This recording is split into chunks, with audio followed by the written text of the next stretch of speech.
وَلَنَبْلُوَنَّكُمْ بِشَيْءٍ مِّنَ الْخَوْفِ وَالْجُوعِ وَنَقْصٍ مِّنَ الْأَمْوَالِ وَالْأَنفُسِ وَالثَّمَرَاتِ وَبَشِّرِ الصَّابِرِينَ۔ فرمایا میں ضرور تمہیں آزماؤں گا، میں ضرور تمہیں آزماؤں گا، خوف دے کر، جانوں مالوں پھلوں کی کمی دے کر، اور اگر تم نے صبر کیا تو میرے محبوب انہیں جنت کی اور میری رحمت کی خوشخبری سنا دیجئے۔ اگر کوئی نیک بیمار پڑ جائے تو اس کی اللہ آزمائش فرما رہا ہوتا ہے، اس کی اللہ آزمائش کرتا ہے، اللہ تبارک و تعالیٰ اس پر فضل فرماتا ہے، اس کی آزمائش کرتا ہے۔ پھر ان مصیبتوں پر جو شخص صبر کرے، رب فرماتا ہے اگر میری رضا پہ راضی ہو گیا تو ان اللہ مع الصابرین، باقی نیکیوں پر میں ثواب دیتا ہوں، اور جو کوئی صبر کرتا ہے رب فرماتا ہے میں اس کا بن جایا کرتا ہوں، صبر کرنے والوں کے ساتھ ہو جاتا ہوں۔ اور جب اللہ آزمائش ڈالتا ہے نا تو جو کام سیدھے ہوتے ہیں وہ بھی الٹے ہونے شروع ہو جاتے ہیں۔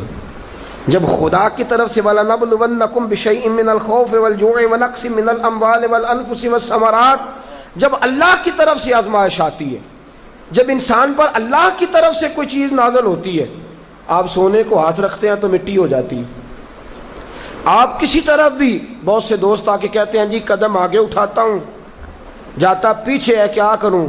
تو میں اکثر عرض کرتا ہوں کہ تھوڑے دن قدم اٹھانا ہی چھوڑ دیں۔ کیا کریں؟ بیٹھ کے اللہ اللہ کریں، صبر کریں، دعا کریں۔ کچھ وقت انسان پر ایسا ہوتا ہے، تلک الایام نداولها بین الناس، جو اللہ نے انسان کے دن بدل کے رکھنے ہوتے ہیں، کچھ وقت ایسا ہو، پھر ایک وقت آتا ہے کہ وہی انسان مٹی میں ہاتھ رکھتا ہے تو اللہ اسے سونا بنا دیتا ہے۔ رب آزمائش کرتا ہے، رب آزماتا ہے۔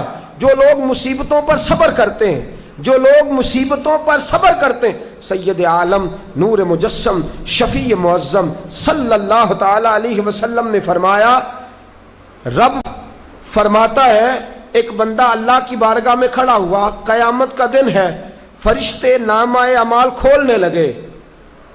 اللہ نے فرمایا فرشتوں تمہیں پتہ ہے میں نے اسے دنیا میں بڑے دکھ دیے تھے، اس پر بڑی آزمائشیں آئی تھیں، اس نے زندگی بڑی تکلیف میں گزاری تھی، تمہیں خبر ہے؟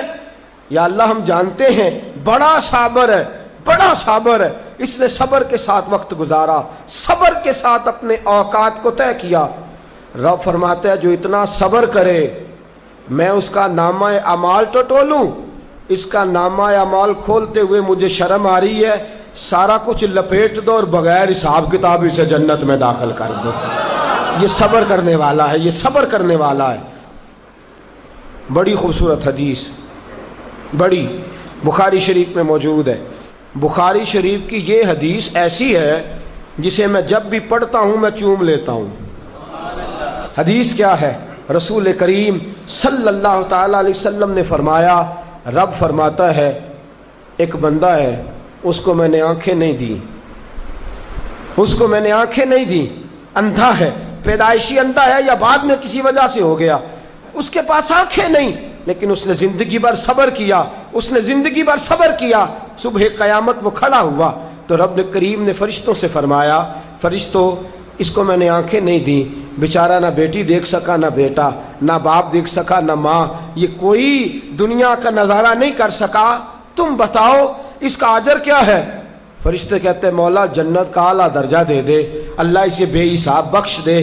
تو رب فرماتے اس نے ساری زندگی بغیر آنکھوں کے صبر کیا ہے، اسے صرف جنت نہیں ملے گی بلکہ آج اسے اس کا رب اپنا دیدار بھی کرائے گا۔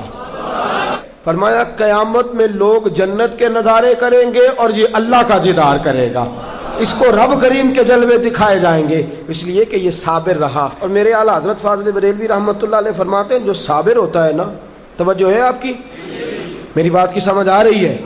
اعلیٰ حضرت فرماتے ہیں بڑا قیمتی جملہ، فرماتے ہیں جو صابر ہوتا ہے وہ سکون میں ہوتا ہے۔ شیخ سعدی رحمۃ اللہ تعالی علیہ کے پاس ایک شخص آیا، کہنے لگا حضرت جی دیکھیں نا میرے پاس اتنے بھی پیسے نہیں کہ میں جوتے لے سکوں، فرمایا صبر کر اللہ دے گا۔ کہنے لگا جی صبر ہی کیا ساری عمر، اس نے جوتے لینے کے برابر بھی پیسے نہیں دیے، ننگے پاؤں پھر رہا ہوں۔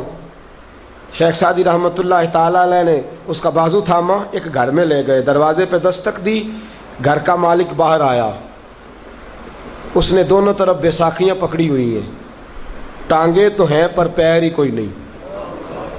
فرمانے لگے بتا یہ اچھا ہے کہ تو؟ کہنے لگا جی میں آپ سے بھی معافی مانگتا ہوں، اپنے رب سے بھی معافی مانگتا ہوں۔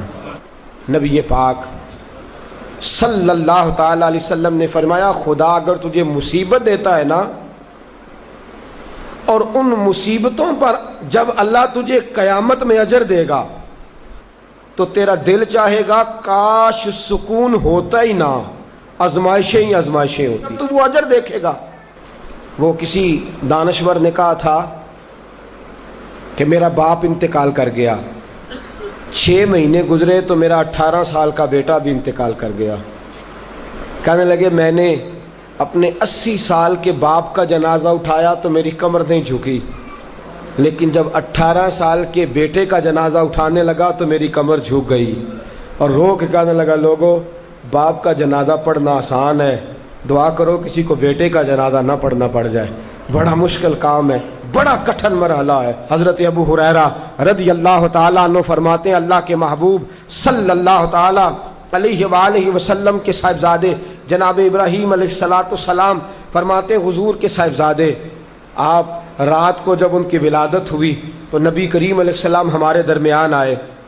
جاگیے ذرا غور فرمائیے گا بات پہ۔ سید عالم صلی اللہ علیہ وسلم تشریف لائے اور ہم نے حضور کے چہرے کو چمکتے دیکھا۔ ہم نے کہا یا رسول اللہ موڈ مبارک بڑا اچھا ہے، حضور کوئی خیر کی خبر ہے؟ فرمایا مجھے مبارک دو، اللہ نے مجھے بیٹا عطا فرمایا ہے۔ فرماتے ہیں اگلے ہی دن، ایک روایت ہے کچھ عرصے کے بعد، ایک روایت ہے اگلے ہی دن ظہر کے بعد میرے محبوب نے پیار کرنے کے لیے بیٹا اٹھایا اور صاحبزادے کی سانسیں اکھڑنے لگی۔ رسول پاک کے صاحبزادے نبی پاک کے مقدس ہاتھوں میں سانسیں اکھڑ رہی ہیں، حضور کے دستے مبارک میں صاحبزادے نے وصال کر دیا۔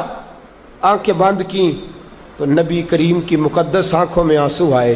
رات خوشی تھی، رات حضور مبارکیں وصول کر رہے تھے، رات مسکرا رہے تھے، ایک ہی تو رات گزری ہے، 24 ہی تو گھنٹے ہوئے ہیں، آنکھوں میں آنسو بھر آئے ہیں۔ حضرت عبداللہ ابن عمر رضی اللہ تعالیٰ عنہ عرض کرتے ہیں یا رسول اللہ آپ رو رہے ہیں؟ حضور صاحبزادے کا انتقال ہوا تو رو رہے ہیں؟ نبی رحمت صلی اللہ تعالی علیہ وسلم نے فرمایا عبداللہ دل میرا غمزدہ ہے، آنکھوں میں آنسو ہیں، پر میں اپنی زبان سے وہی جملے کہوں گا جس سے میرا اللہ راضی ہوگا، میں کوئی بے صبری والی بات نہیں کروں گا۔ اور یاد رکھیے مصیبتیں اللہ کے پیاروں پر آتی ہیں۔ 500 سال فرعون نے دعویٰ خدائی کیا ہے معاذ اللہ، 300 سال فرعون کا حال یہ تھا کہ ننگے پاؤں کانٹوں پہ چلتا تھا پر اس کے پیر میں کانٹا بھی نہیں چبھتا تھا۔